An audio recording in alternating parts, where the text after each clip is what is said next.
Hey everybody, welcome. You say my welcome back to the Migrant Hope channel. Guys, my name is Charlene Assam and I'm a licensed certified public accountant. Living and working in New York City. Of course, I'm from Cameroon, and one of the main things that we talk a lot about on this channel is self-development. What's an aspect of self-development? Writing a professional email, right? Guys, at some point in your career, I'm sure you have written a professional email, you have to write one, and you want to be able to sound professional, you want to put yourself out there so that that's you, because it's your personal brand at the end of the day. So in this video, that's kind of what we're going to capture, how to actually write, create, and actually send out an amazing and professional email. Now, I've done this 1,001 times just based off of the work I do, and even just for our channel, the events, sending out emails to sponsors, to speakers, and all that stuff. And I've been able to gather some good, juicy five points for you guys. So I hope that you find this helpful.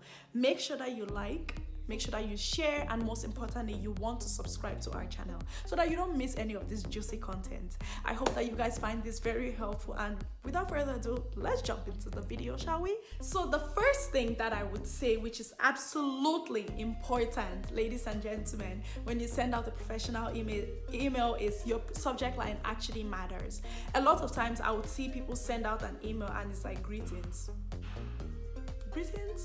That's it? Like, that's not strong and catchy enough. Remember that a lot of people are busy, especially if you're emailing somebody who gets 1,001 emails each day. You want to make sure that your subject line is catchy, it's direct, and it's exactly what embodies the rest of the email. That's extremely important. Please do not send out an email with just like one thing. I wouldn't know what that is. With this whole video, I'm going to be using the example of if I'm sending out an email to a sponsor or to someone who is a speaker for a lot of the events which I have. Now, if this was going out to a sponsor, for example, I would say, we would like you to be a sponsor. Once you see that, everybody knows exactly where this email is driving. It's catchy, it's straightforward, it's short, it's not a lot of words, it gets directly to the point. So, the subject line is extremely. So the second point when you're drafting a professional email or before you send out a professional email is you want to make sure that your greeting is professional as well. People tend to be extremely formal, people tend to be not so formal, which of course I would never recommend that you be informal about it, because at the end of the day, it is a professional email. And if it's someone you've never talked to in your life, I would always say it's better to be extremely formal than to be too informal. When I say extremely formal, I don't email them and say, hey madam, hey sir, stuff like that. If they have a name, if they go by Bob, if they go by Charlene, if they go by Klein, for example. I don't know why I thought of Klein, but if they go by their first names, you can just say hello Charlene. And one thing that I always say in regards to this is, and I always put that in my emails, especially even if I'm working on a client which I've never met them before, I've never spoken to this individual before, is when I say hi Charlene or hello Pam, I always say, by way of introduction, I'm Charlene Assam, blah blah blah blah blah, and I'm reaching out to you today because of so and so. I always say my biggest advice is use by way of introduction, because it just makes it look a lot more formal, and they kind of know who they're talking to. When I see people say, or you just say, oh, hi Charlene, and then you just jump right into the message, I'm like, whoa, who are you? Why are you emailing me? Can you introduce yourself? So that's why it's extremely important that you have some sort of professional greeting prior to just jumping right into the content. Now, the third point when you're drafting a professional email is you want to keep it short. It is 2020, ladies and gentlemen. Nobody has the time to sit there and read a long email which is about 7 paragraphs. In 2020, nobody has the time for that. Honestly, when people send out long emails, I'm just like, who is reading all of that? Now, that being said though, one thing I would say is I have a rubric, which is a 3 to 4 paragraph email. It shouldn't be more than that. And that consists of the body, it consists of the introduction, it consists of the body, and it consists of the conclusion. I say 4 because sometimes it's okay to make the body 2 paragraphs. And for each of the paragraphs, 3 sentences, that's it. Filled.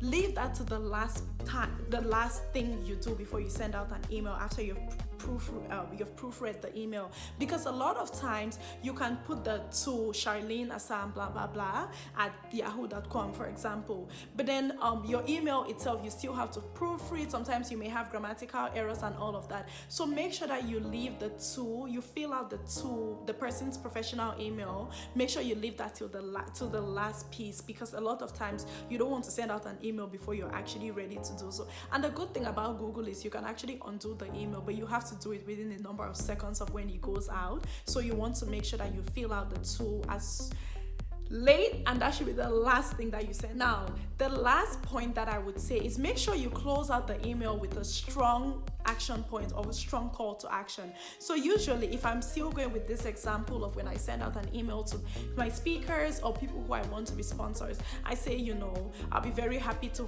get on a phone call to talk more about this. 9 times out of 10, guys, for all the events I've had in New York, they always call me to get more detail. This was able to empower you. I know a lot of us are working from home during this time, and sometimes, it's not always easy to be able to draft an email to a professional or to someone, especially if you haven't met the person before. So just to kind of get everything or gather all our points together, point number 1 is your subject line is extremely important. The next thing is you always want to go with a professional form of greeting. The next thing is 3 to 4 paragraphs only for your email. You don't want anything longer than that. The 4th thing is make sure that you fill out the to at the last point right before you send out the email, just so that you don't make a mistake. And the 5th point is make sure that you close out with something very powerful and a call to action. I hope that these points were very helpful for you. I've used them. I use them every single time I have to send out a professional email. Remember that sending out a professional email is part of your personal brand. I hope this was very helpful for you. Be sure to like, share, and comment, and most importantly, please make sure that you subscribe, and then you also want to make sure that you turn your notification bells on so then you don't miss any of our amazing content.